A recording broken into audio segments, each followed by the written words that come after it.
Bonjour, voici l'essentiel du chapitre 7 sur la transformation chimique. Commençons par modéliser une transformation, c'est-à-dire que l'on va étudier la réaction qui transforme des espèces qui sont consommées, qu'on appelle des réactifs, pour donner naissance à des espèces chimiques qui sont produites, qu'on appelle logiquement des produits. La réaction chimique, qui correspond donc à cette transformation, est symbolisée par une équation qui se traduit ainsi: les réactifs donnent les produits. Un exemple simple nous montre ici le magnésium, Mg, qui réagit avec les ions hydrogène H+, pour donner des ions magnésium et du dihydrogène. Une fois qu'on a écrit les réactifs et les produits, eh bien, on va être amené à rajouter des nombres stoichiométriques qui assurent la conservation des éléments et des charges. Parce que l'une des propriétés d'une transformation chimique, c'est que les éléments chimiques sont conservés au cours de cette transformation. Il y a ici deux éléments qui sont présents, l'élément magnésium, l'élément hydrogène. L'élément magnésium, là, il y en a un apporté côté réactif, et regardez côté produit, il y en a un également. Il s'agit d'un ion, mais qui est présent en une seule quantité.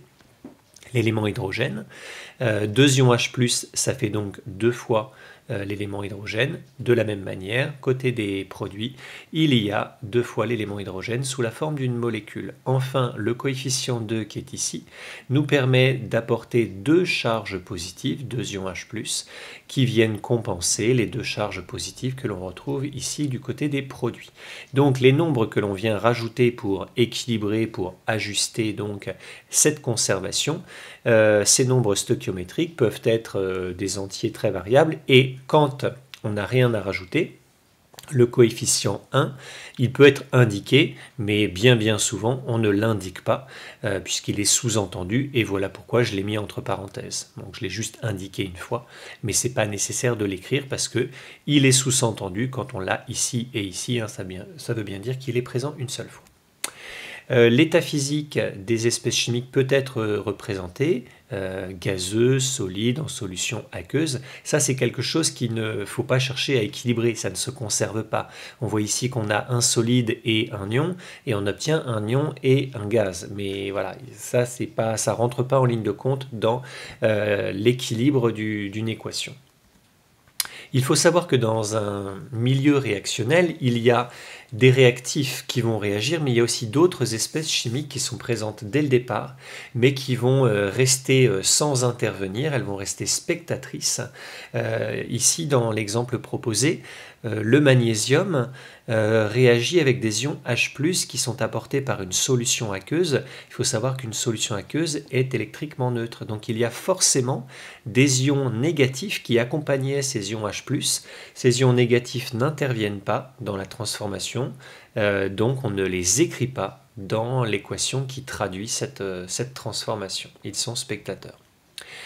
Comme pour le chapitre 6 sur la transformation physique, on retrouve les mêmes adjectifs énergétiques que sont exothermique et endothermique, avec la même logique.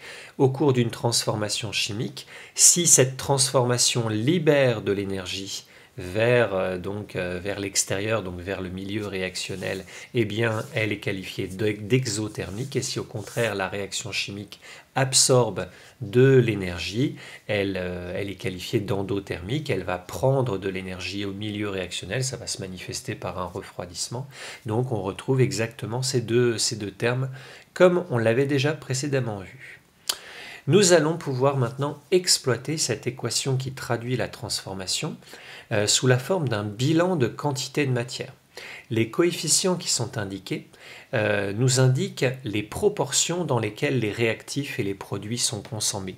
Là, le coefficient 2, si on le met en rapport avec le coefficient 1 qui est ici, ça veut dire qu'au cours de la transformation chimique, il y a 2 fois plus d'ions H+ qui réagissent que d'atomes de magnésium qui réagissent. Je ne sais pas combien il y en a, mais qui se transforment, il y en a 2 fois plus d'ions H+ que de Mg.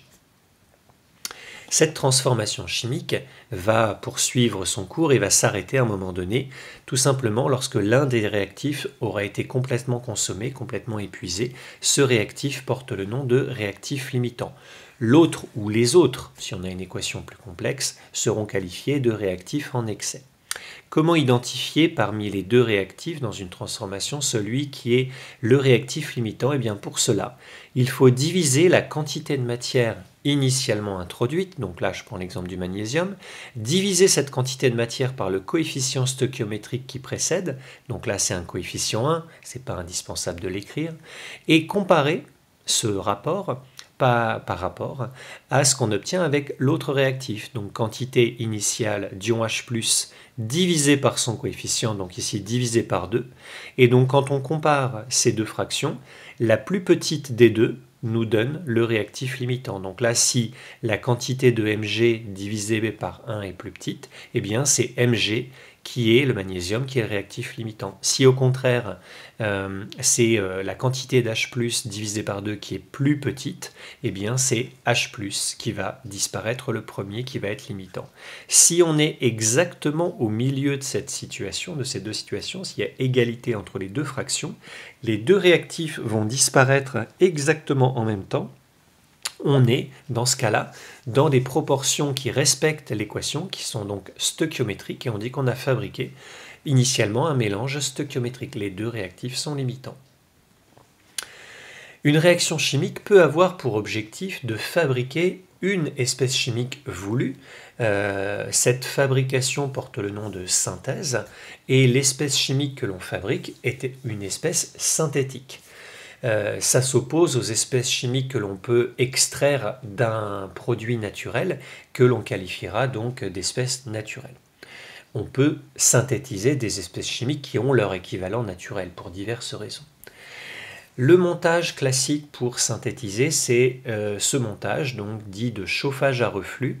Il a deux avantages. Le chauffage permet d'accélérer la réaction, et ce chauffage va provoquer forcément un changement d'état, sans doute de l'état liquide à l'état gazeux pour ce qui est présent dans le mélange réactionnel.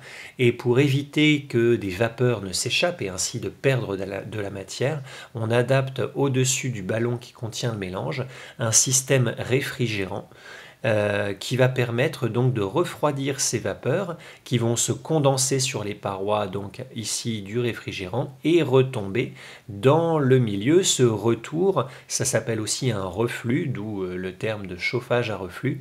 Ainsi, on a donc les deux propriétés, on va dire, du montage: chauffage pour accélérer, reflux pour ne pas perdre de matière.